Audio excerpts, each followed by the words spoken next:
empowering our partners is sort of the theme, General Allen, that you've used successfully in the past with the Anbar Awakening.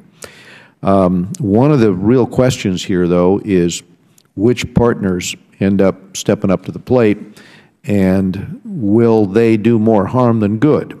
And I'm speaking right now of the militias, the Iranian-led or encouraged militias here, because that's my concern in all of this. Many of our partners in that theater are already frustrated about our Syria policy. We hear from these ambassadors in the Gulf states and through the region. And I wonder how much longer these Sunni states will stick with the coalition once these Shia militias go on the rampage. And that's the part I'm concerned about. In some areas, these Shia have burned and bulldozed thousands of homes in Sunni villages. You see the reports in the front pages of the papers about some of the atrocities committed. And this is our concern about the Iranian-trained and equipped fighters stepping into Iraq. And I'll just give you what I recently heard about the breakdown. This is how General Dempsey described the Tikrit operation. 1,000 Sunni tribal folks, a brigade of the Iraqi security forces, that would be about 3,000. Well, that's what we want to see happening. But then approximately 20,000 of the popular mobilization force, which in this account seems that they're Shia militia.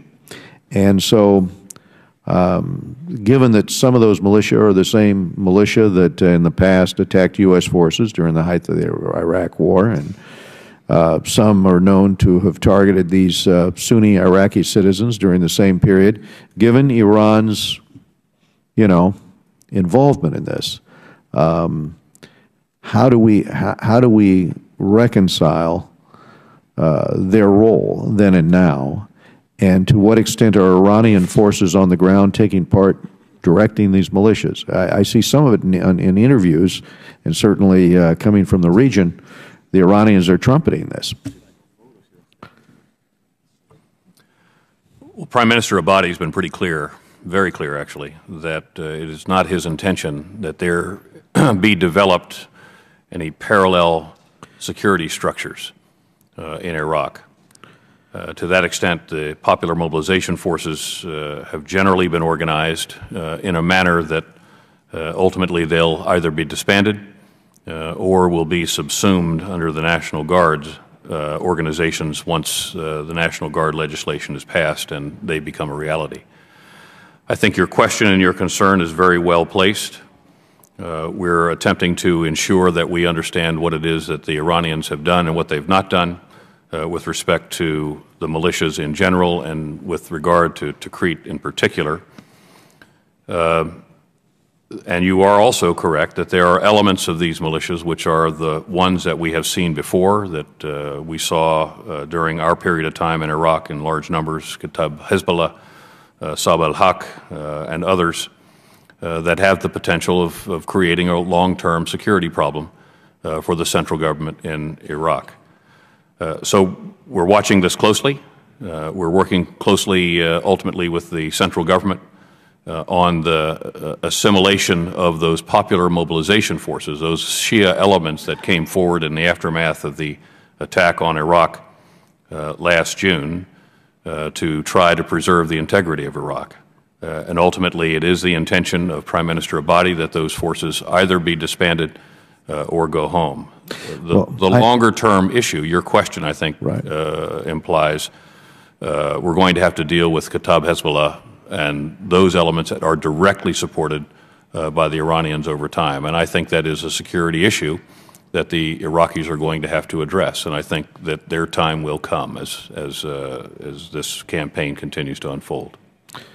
Yes, and I think some of this talk about Iran being a very successful regional power long-term, if it does this nuclear deal, the choice of words here by the administration, I think, is concerning to others on the ground who have noticed. The Iranians were bragging the other day about 4 Arab capitals now being under their control. and talking about maybe taking a fifth, you know? And this kind of rhetoric coming commensurate, of course, I'm bothered by 3 days ago, the "Death to America" quote from the Ayatollah. In the middle of all of this, pushing the envelope and saying we control 4 Arab capitals now, and we're on our way to controlling a fifth. And they're talking about Saudi Arabia. And they're trying to support a low-level insurgency among the Shia there. I mean, the Sunni tribes will be central to this fight in terms of turning back ISIS. And they've been squeezed between the terror of ISIS on one hand and the brutality of the Shia militia on the other. And because of your experiences on the ground in Anbar during the awakening, and the fact is that helped turn the tide, I just look at the resources and the capabilities that were deployed then versus what we're doing to work with them now. And we've got to do more, I think, to fully engage the Sunnis tribes in this struggle against ISIS as an alternative to having Iran bringing in, as they're doing, you know, today in Syria and in Lebanon and in Yemen, and frankly trying to do in Saudi Arabia and trying to do in Bahrain, as we know. To the extent that, that you can succeed at this, I think it's going to be essential. I agree with that 100%, Chairman.